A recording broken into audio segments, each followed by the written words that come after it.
Hey there, I'm Jackie Ferris. This week on the 302, we are in Winterthur in the great outdoors, checking out all of the beautiful landscaping. The trees and the flowers are popping. Get ready, the 302 has a feast of nature straight ahead.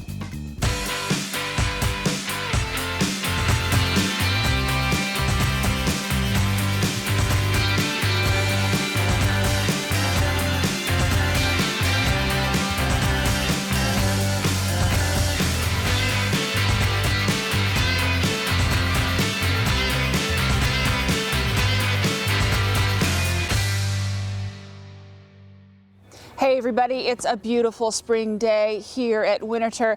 I'm joined by Carol Long. She's the curator of gardens to talk a little bit about just how amazing Winterthur looks in the spring. Thank you, it does. We're one of the gardens that, a lot of gardens are just waking up now, and we have been in flower for a long time. What you see behind us, the blue, is actually our second phase of color. We had our first phase just ending last week. It was yellow and white, and it really wakens up everybody's senses. And now we get into our next phase, and it's just delightful. And it's just starting to really come out. And these warm temperatures are really bringing it on. So March is when the magic starts to happen. Mm-hmm. And this is the March bank for this phase where the whole bank turns blue with the glory of the snow and with the Siberian squill. And it really is breathtaking. Now, none of this is by accident. Everything that you see was either planted by Mr. DuPont or someone who has tried to carry his vision forward at Winterthur. Talk to me a little bit about, just the history of the plantings that we're seeing here. Well, and that's very true. What you're seeing here is about 120 years of plants being happy and self-sowing. And H.F. DuPont got this idea from an English writer, William Robinson, who wrote a book called The Wild Garden. And that book was talking about putting plants where they're going to be happy, where they're going to self-sow and create a garden on their own. And so H.F. DuPont started off with maybe 10,000 bulbs here, 10,000 bulbs there, and now we have millions. So it's a tried and true aspect that if the plant's happy, it's going to create a garden. And that's what you're seeing now. It's very natural because nature has planted it that way. Now, a lot of people may not know, but H.F. DuPont was really a student of nature, and he really was the kind of guy that, went on trips to study plants and brought them here. Tell us a little bit about his background and, some of the choices that he made in what we're seeing. Mm-hmm. Well, he actually studied horticulture at the Bussey Institute of Harvard, and that's where he first that's really his first love and his first interest. We often think of the museum as it, but he was a gardener at heart, and he was an avid learner, and he would seek out people who knew plants. So peony societies, peony breeders, rhododendron breeders. He just availed himself of whoever could either get him plants or talk to him about plants and design. He worked with a wonderful woman, Marion Kruger Coffin, a family friend and confidant, and they would talk. She was more the designer.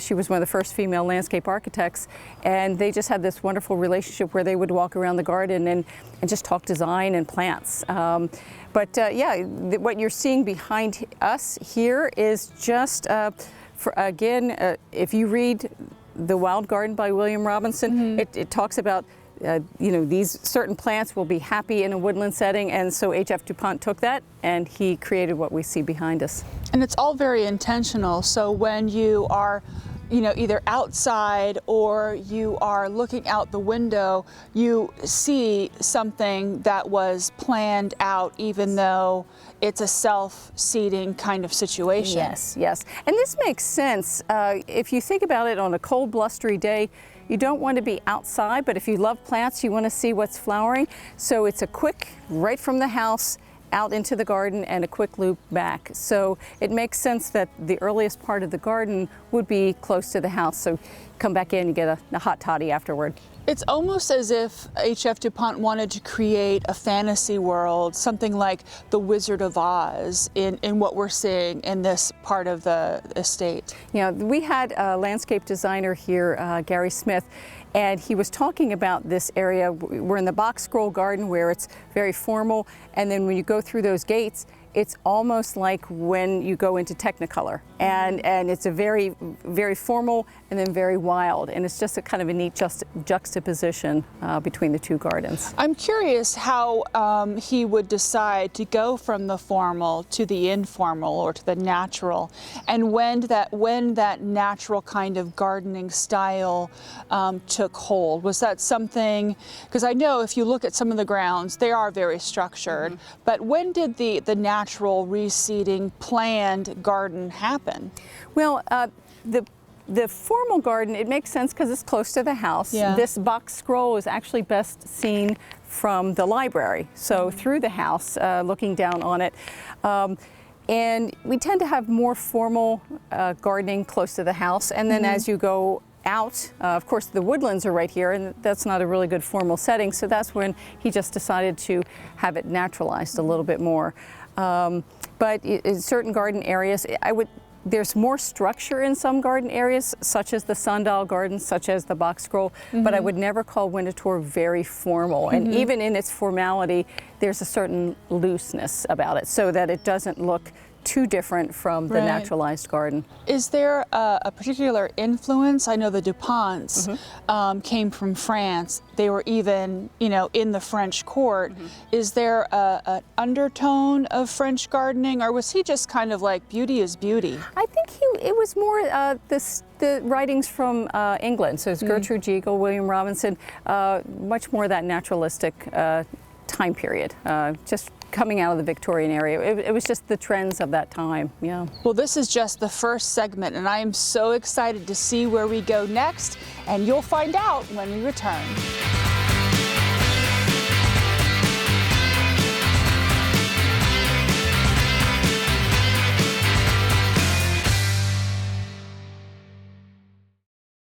Hi, I'm Debbie Buxton from Historic Odessa Foundation. Literature comes to life on the 302. Welcome back. We have moved further into the landscape here at Winterthur, talking about everything that is in bloom in the spring. I'm joined by Carol Long, who is the curator of gardens. And this spot, in addition to being so beautiful, the viburnum, is that right? Yes. Behind us? Yes. Smells so good. It's amazing. Oh, tell me about this area. This is a very early flowering shrub area. So we have winter hazel, which is the soft yellow, mixed in with pink and purple of Korean rhododendron, and then the beautiful fragrant viburnum behind us.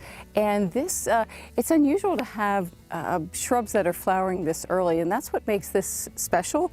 It also makes it vulnerable. They flower very early, and they can be victim of our frosts. So this is an area that if it's coming into flower and you know it's in flower, and you want to see it before we get those freezing temperatures, like I think we're expected to have next week. So, but a lot of our plants, like magnolias, sometimes they can get hit, but what would spring be without them? So they really are a wonderful part of it. Now, how old is this part of the garden? Was all of this planted originally by H.F. DuPont, or is this like a continuation of his vision? This was planted by H.F. DuPont in the 40s, so it is very long-lived, and these plants have seen wonderful springs, and they've seen, as we would call it, heartbreaking springs, but they've seen it all, and they continue to flourish. Now, about how far from the museum are we right now? I know there's a path to get here. As the crow flies, not too far, but Winterthur is designed, it was a personal garden, and it's very intimate, and it's not set up on a grid, so sometimes people might think, where am I? And that was part of the beauty of it, is he wanted you to be immersed in nature and not necessarily see the house.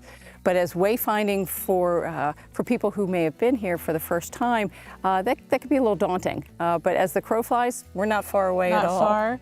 So I've been noticing the white arrows. What's the situation with those? So the white arrows are something that H.F. DuPont put out when he would have guests who wanted to come, maybe for the first time, to see the garden. He would have the arrows placed out so that you knew where you were going. You were going to see the must-see parts of the garden. And we have been doing that for probably the past 15 years or so, just reinstating that. And some folks have really enjoyed coming weekly to see where we go. And it often goes off the beaten path. So you guys basically have to get out there, and that would be Colin and Natasha, right? For they putting out have to move the arrows around, is that right? And you? It's me putting out the arrows. Oh, okay, Yes, okay. So you have yes. to move them around so that people, but what happens if people get lost? They usually won't. What I'll do is I will put an arrow, if it gets to a point where you can't see it, I'll make sure that there's an arrow there to lead people through. And you're definitely not on the path. As you can see, you're off the beaten path here. And that's kind of the magic of it, is maybe people wouldn't get so close. Maybe they wouldn't be able to smell the fragrance if an arrow wasn't leading them there. So it's bringing a little bit of that intimacy into the experience. It's well worth it. So if you come, look for those arrows and walk right up, because even this far, it smells so good and sweet, that smell of spring. But just across the path here, there is a field that, looks a little brown and everything, but as this fades, that will bloom, right? This will come into its own. Yeah, it has a lot of you could see almost where the grass paths go through. It's a little quiet now, but we'll have an area that has naturalized daffodils in there, and the grass will start to green up, and it turns into a luscious field when the rest of the garden starts to wake up as well. I know a lot of people are really into nature walks, and so if they're looking to find out, maybe their favorite flower, if it's in bloom, you guys do you have it on your website where you say, come check out the daffodils? With the website, social media, they're always updating what's going on. So and you can definitely get your steps out here, right? Yes, absolutely, absolutely. Oh, it really is amazing. Yes. To watch. This must be such a rewarding job for you. It is, it is. People are happy, people feel safe walking around here. They're immersed in beauty. Their stress level goes down, and they're taking parts of the elements, where they're hearing bird song, feeling the sun, feeling the wind as we are right now. And it just immerses you in nature. It kind of just disconnects you from what our real lives are. Sure, absolutely. So where are we going to go next? We're going to go to the quarry garden. Okay, well, that sounds like it's going to be a treat. And we will do that when we return.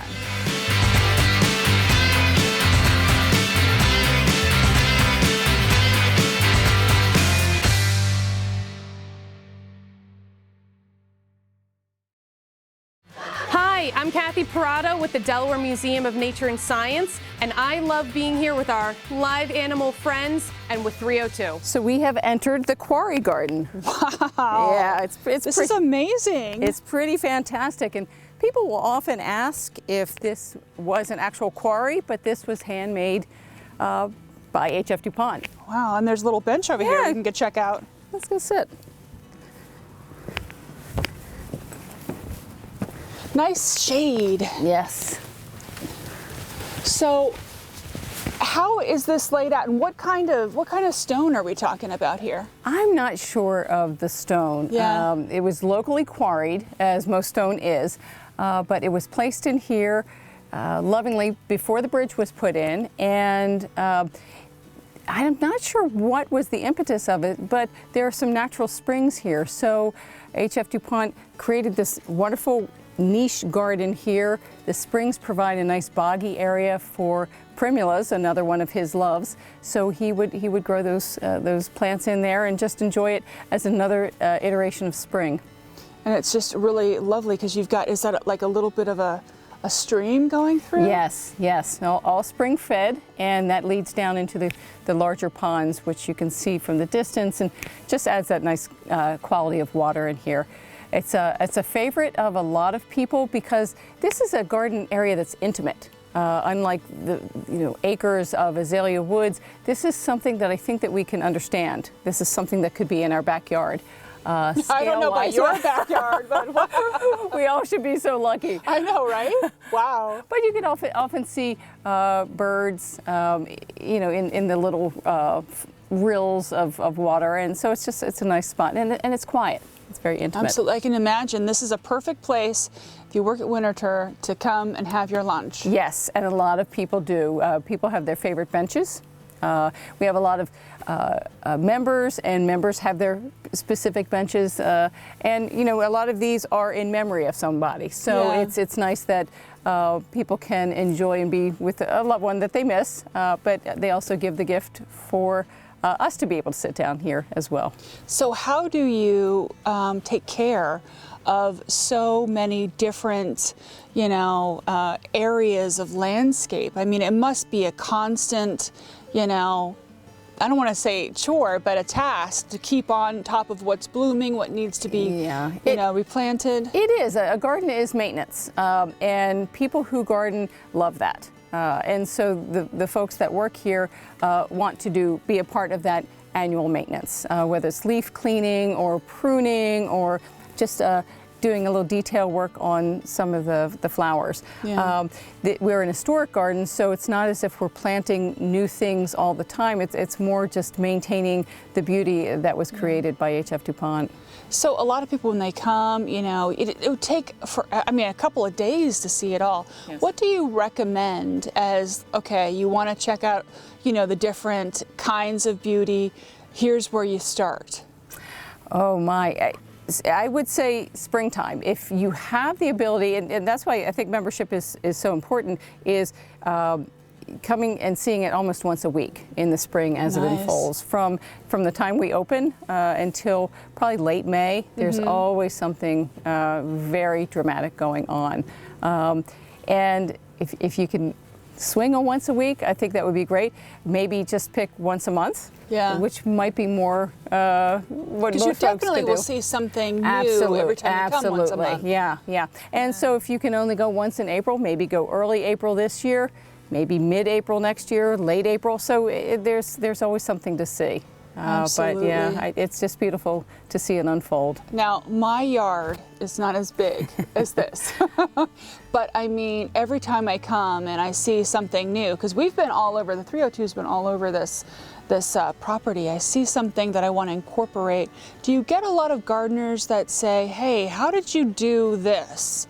Do you do like seminars and things like that? We do. We have classes called Garden Insider. It's Garden and Estate Insider because people have also questions about the wider estate, how we manage meadows, things of that sort.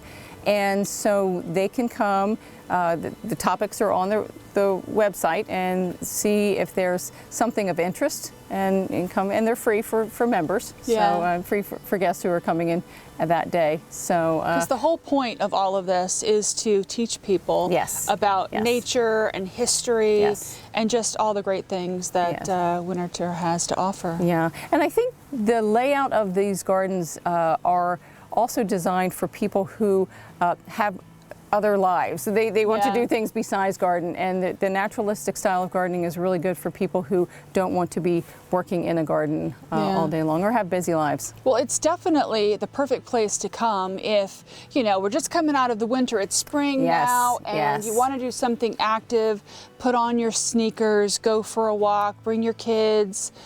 We have a family just off camera that's waiting to go by, but bring your kids and, just kind of enjoy the day. Yes, it's a great place to get exercise. So you can take the nice flat paths, you can have your aerobic uphill paths that you want to take, all just enjoying nature and seeing beautiful things along the way. Well, it really is amazing, and I've really enjoyed this show. Let me tell you, Carol, thank you so much for spending time with us. We'll be right back.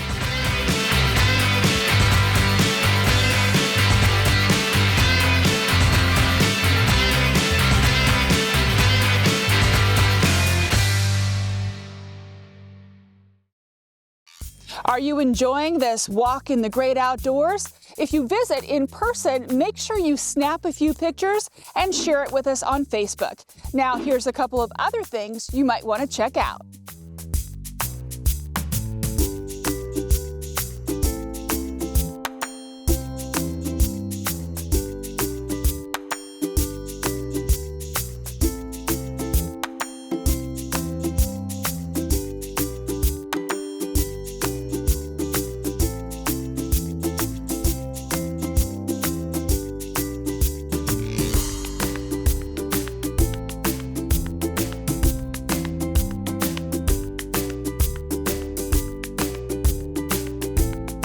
For more information on what's blooming here at Winterthur, visit winterthur.org. That'll do it for this week's episode of The 302. Make sure you follow us on Facebook for behind-the-scenes content you're just not going to get anywhere else. We're going to leave you now with more beauty shots from the great outdoors here at Winterthur. Until next time, I'm Jackie Ferris. Tell them you saw it on The 302.